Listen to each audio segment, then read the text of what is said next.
अस्सलामुअलैकुम। तसव्वुर करें, एक बाप अपने बेटे को अल्लाह के हुक्म पर कुर्बान करने के लिए ले जा रहा है।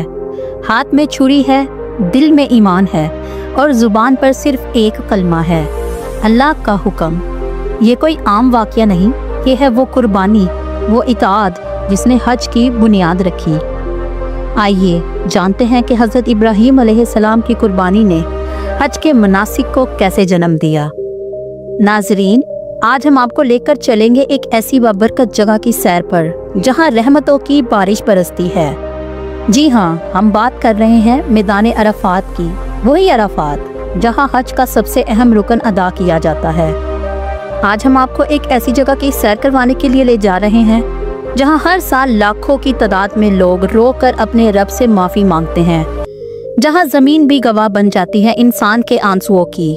ये वही अरफात है जहां हज़रत आदम अलैहिस्सलाम और हवा अलैहिस्सलाम ने एक दूसरे को 12 सालों के बाद पहचाना, जहां हज़रत मोहम्मद सल्लल्लाहु अलैहि वसल्लम ने अपना आखिरी खुतबा दिया, जिसे खुतबा हिज्जतुल विदा कहा जाता है, और जहां अल्लाह हर हाजी की मगफिरत का वादा करता है। पहले लोग पाँव पर चलकर हज करते थे, आज लोग ड्रोन से वीडियो बनाकर वापस आ जाते हैं। लेकिन अल्लाह के नज़दीक कौन सा हज मकबूल है? टेक्नोलॉजी बदली है, लेकिन क्या नीयत भी बदल गई है? हज का असल पैगाम आज भी वही है या हम भूल गए हैं? आज फ्लाइट्स, होटल्स, वाईफाई सब कुछ है, मगर क्या हमने रूहानियत खो दी है? आइए जानते हैं 2025 का हज और हज़रत मोहम्मद सल्लल्लाहु अलैहि वसल्लम के ज़माने के हज का फ़र्क। आज हम जानेंगे कि जब हज़रत इब्राहीम अलैहिस्सलाम ने हज किया तो सिर्फ अल्लाह का सहारा था। आज हमारे पास सब कुछ है मगर दिल खाली, ऐसा क्यों? ये सब कुछ हम आज की इस वीडियो में जानेंगे। तो चलते हैं अब हम मैदान अरफात के ऐसे रूह परवर सफ़र पर जो आज आपको हज के उस मैदान में ले जाएगा जहाँ पर हर मुसलमान की दुआएं कबूल होती हैं, जहाँ पर अल्लाह का वादा है कि यहाँ से वापसी पर हर इंसान ऐसे होगा जैसे माँ की गोद से अभी जना हो। तो आखिर तक वीडियो ज़रूर देखिएगा, यकीनन ये आज आपके लिए एक शानदार सफ़र होगा और हर मुसलमान इस सफ़र को करने का ख्वाहिशमंद होता है। तो चलिए आज हम सब मिलकर इस सफ़र में साथ चलते हैं। दोस्तों, आज की ये वीडियो बहुत शानदार होने वाली है, इसलिए आप सबसे मेरी गुजारिश है कि वीडियो को आखिर तक ज़रूर देखिएगा।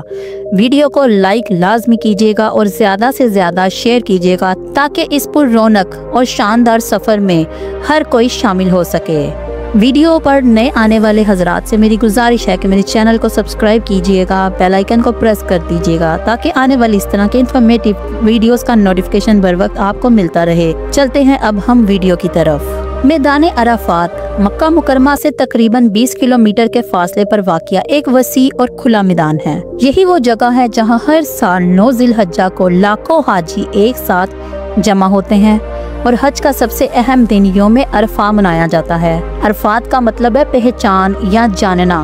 कहा जाता है कि हज़रत आदम अलैहिस्सलाम और हज़रत हवा अलैहिस्सलाम जन्नत से निकालने के बाद इसी मैदान में दोबारा मिले और एक दूसरे को पहचाना, इसीलिए इस जगह का नाम अरफात रखा गया। नाजरीन, अरफात में क़याम हज का रुकन अजीम है। हजूर सल्लल्लाहु अलैहि वसल्लम ने फरमाया, अल हज अरफा, यानी हज अरफा में वकूफ़ के बगैर मुकम्मल नहीं होता। यहाँ की सबसे मुक़द्दस घड़ी वकूफ़ अरफा कहलाती है, जो ज़ोहर से लेकर मगरिब तक जारी रहती है। इसी वक्त में हाजी दुआएं करते हैं, आंखों से आंसू बहाते हैं, अपने गुनाहों की माफ़ी मांगते हैं। यही वो लम्हा होता है जब रब्बे करीम अपने बंदों की तरफ झुकता है और फरिश्तों के सामने फ़ख्र से फरमाता है, देखो मेरे बंदे कैसे गुबार आलूद हालत में मेरे पास आए हैं, मैंने इन्हें माफ़ कर दिया। नाजरीन, अरफात के मैदान में एक पहाड़ी भी वाक़या है जिसे जबल रहमत कहा जाता है, जो इस वक्त आप अपनी स्क्रीन पर देख रहे हैं। यही वो मुकाम है जहां नबी करीम सल्लल्लाहु अलैहि वसल्लम ने अपना तारीख़ी खुतबा हज्जतुल वदा दिया था। इस खुतबे में इंसानियत, इंसाफ, औरतों के हकूक़ और इस्लाम की बुनियादी असूलों पर रोशनी डाली गई। आज भी लाखों हाजी जबल रहमत पर चढ़ते हैं, दुआएं करते हैं और नबी अकरम सल्लल्लाहु अलैहि वसल्लम की इस सुन्नत को याद करते हैं। जब हाजी अरफात पहुंचते हैं तो हर तरफ सफ़ेद एहराम पहने हुए मर्द व ख़वातीन अल्लाह अकबर और लब्बैक की सदाएं और आंसुओं से तर चेहरे नजर आते हैं। ये मंजर दिल को हिला देने वाला होता है। हर तरफ आजिज़ी, तौबा, नदामत और रब से कुर्बत का एहसास होता है। अरफात में ठंडे पानी, सायादार खैमों और हाजियों की सहूलत के लिए हुकूमत सऊदी अरब की तरफ से बेहतरीन इंतजाम किए जाते हैं। मगरिब के वक्त बगैर नमाज पढ़े तमाम हाजी अरफात से मुज़दलिफ़ा रवाना होते हैं। ये भी हज का अहम हिस्सा है, जहां मगरिब और इशा की नमाजें एक साथ अदा की जाती हैं और कंकरियां चुनकर शैतान को मारने के लिए तैयार की जाती हैं। अरफात सिर्फ हाजियों के लिए ही नहीं बल्कि हम सब के लिए एक सबक है। ये हमें तौबा, आजिज़ी और रब से ताल्लुक़ की अहमियत बताता है। चाहे हम हज पर ना भी हों, यौम अरफा के दिन रोज़ा रखना, दुआएं मांगना और नेक अमल करना हमारे लिए बहुत बड़ी नेकी है। चलें दोस्तों, अब हम जानते हैं कि आखिर ये हज मुसलमान क्यों करते हैं, इसके पीछे क्या वजह है। हज़रत इब्राहीम अलैहिस्सलाम अल्लाह के अजीम पैगम्बरों में से एक पैगम्बर थे। आपकी पूरी ज़िंदगी इताअत, सब्र और कुर्बानी की इलामत है। अल्लाह ताला ने आपको मुख्तलिफ आजमाइशों में डाला और हर बार आपने मुकम्मल फर्माबरदारी का सबूत दिया। अल्लाह ने हज़रत इब्राहीम अलैहिस्सलाम को हुक्म दिया कि अपनी ज़ौजा हज़रत हाजरा और शीर ख्वार बेटे हज़रत इस्माईल अलैहिस्सलाम को बेआब और 11 वादी मक्का में छोड़ आएं, जहाँ ना कोई दरख्त, ना पानी, ना इंसान। लेकिन इब्राहीम अलैहिस्सलाम ने एक बार भी सवाल नहीं किया। हज़रत हाजरा मिस्र के बादशाह की बेटी थी। मिस्र के बादशाह ने हज़रत इब्राहीम अलैहिस्सलाम की इखलाक से मुतासिर होकर अपनी बेटी की शादी हज़रत इब्राहीम अलैहिस्सलाम से की थी। जब हज़रत इब्राहीम अलैहिस्सलाम अपने बेटे और अपनी बीवी हज़रत हाजरा अलैहिस्सलाम को तन्हा इस सहरा में छोड़कर जा रहे थे, तो हज़रत हाजरा ने सिर्फ एक सवाल किया, क्या ये अल्लाह का हुक्म है? जब जवाब हाँ में मिला तो इन्होंने भी सब्र के साथ कहा, फिर अल्लाह हमें ज़ाया नहीं करेगा। हज़रत इब्राहीम अलैहिस्सलाम अपनी बीवी और अपने बेटे को उस जगह पर छोड़कर चले गए। उनके पास सिर्फ एक पानी का मशकीज़ा और चंद खजूरें थीं। कुछ दिनों में ये सामान खत्म हो गया। छोटा बच्चा भूख से बिलखता रहा। हज़रत हाजरा अलैहिस्सलाम ने इधर उधर दौड़ लगानी शुरू कर दी। एक पहाड़ी से दूसरी पहाड़ी पर चढ़ती थी। जब पानी खत्म हो गया और हज़रत इस्माईल प्यास से बिलखने लगे, हज़रत हाजरा सफ़ा और मरवा के दरमियान दौड़ने लगी। इसी कोशिश को आज हज और उम्रे का एक लाजमी रुकन सही कहा जाता है। फिर अल्लाह ने ज़मीन से पानी का चश्मा जारी किया, जो आज तक जमजम के नाम से दुनिया के लिए बाइसे बरकत है। 7 सालों बाद हज़रत इब्राहीम अलैहिस्सलाम को ख्वाब में हुक्म मिला कि वो अपने बेटे इस्माईल अलैहिस्सलाम को अल्लाह की राह में कुर्बान करें। इस ख्वाब को 3 रातों तक देखा गया और बिल आखिर आपने अल्लाह के हुक्म को मान लिया। पहले तो आपको समझ ना आई थी कि आखिर ये क्या है। आपने कई बकरियां अल्लाह की राह में ज़िबा कर दी, लेकिन मुसलसल ख्वाब आता रहा। फिर आपको समझ लगी कि अल्लाह ताला आपसे आपकी सबसे ख़ास चीज़, सबसे प्यारी चीज़, आपके बेटे की कुर्बानी चाह रहे हैं। हज़रत इस्माईल अलैहिस्सलाम ने भी बाप की फरमाबरदारी में सर तस्लीम हम कर दिया। जब हज़रत इस्माईल और हज़रत इब्राहीम अलैहिस्सलाम एक पहाड़ी पर जा रहे थे, हज़रत इब्राहीम ने अपने बेटे को बताया कि मैं तुम्हें ज़िबा करने जा रहा हूँ। तो आगे से हज़रत इस्माईल अलैहिस्सलाम ने कहा, अब्बा जान, आपको जो हुक्म मिला है इस पर अमल करें, इंशाअल्लाह आप मुझे साबिर पाएंगे।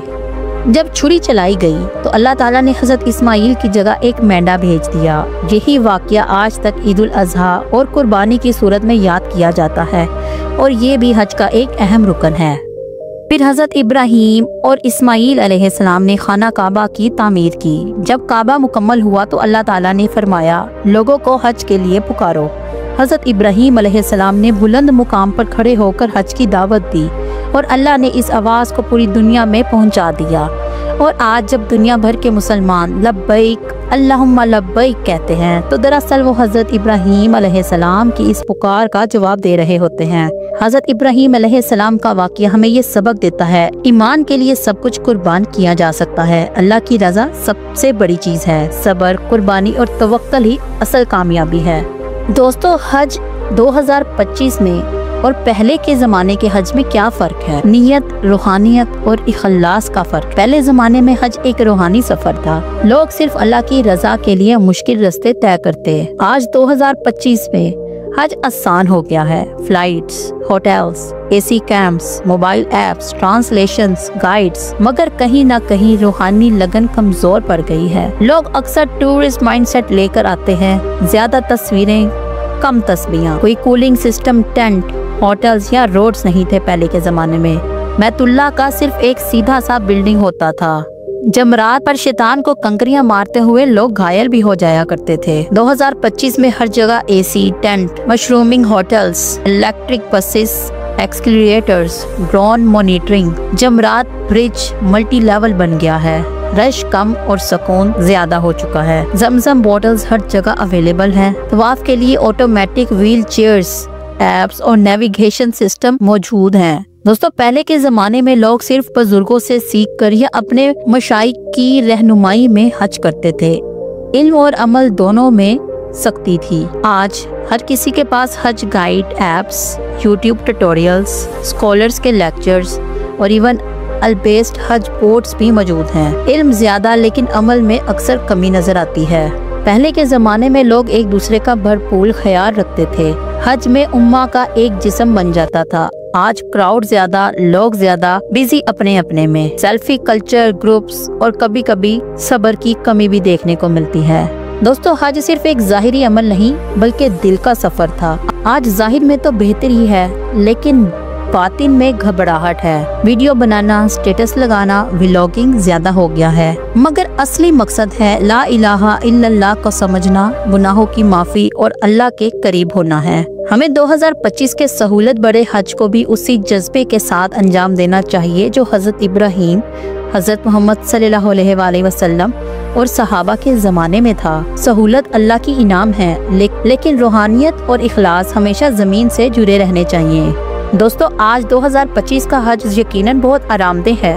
हर तरफ कूलर्स मौजूद हैं, हवा वाले फैन मौजूद हैं, जैसे कि आप अपनी टीवी स्क्रीन पर देख रहे हैं। मैदान अरफात में जमीन पर सफेद किस्म की फर्श बनाए गए हैं जिससे हाजियों को गर्मी ना लगे। यकीनन ये आपकी सहूलत के लिए ही है, लेकिन असल हज वो है जो दिल में तब्दीली लाए, जिंदगी में तौबा लाए और आखिरत में नजात का सबब बन जाए। दोस्तों, हज सिर्फ साहिब इस्तिताअत लोगों पर ही फर्ज है। आज का हज बहुत महंगा हो चुका है। अगर आप सरकारी हज करने के लिए जाएं तो तकरीबन आपको 14 से 16 लाख रुपए का 1% का हज पड़ता है, और अगर आप प्राइवेट सेक्टर से हज करना चाहें तो वो तकरीबन आपको 20 से 40 लाख तक का हज मिलता है, जिसमें सहूलियात भी बेहतरीन किस्म की होती हैं। अगर कभी जिंदगी में मौका मिले तो अरफात जरूर जाना, क्योंकि ये वो मुकाम है जहाँ रब सबसे ज्यादा करीब होता है, और शायद ये वो वक्त हो सकता है जब हमारा नाम भी माफी पाए हुए लोगों में लिख दिया जाए।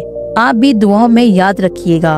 तो दोस्तों, ये थी मेरी आज की ईमान अफरोज और शानदार वीडियो। उम्मीद है आपको आज का मैदान अरफात का ये सफ़र पसंद आया होगा।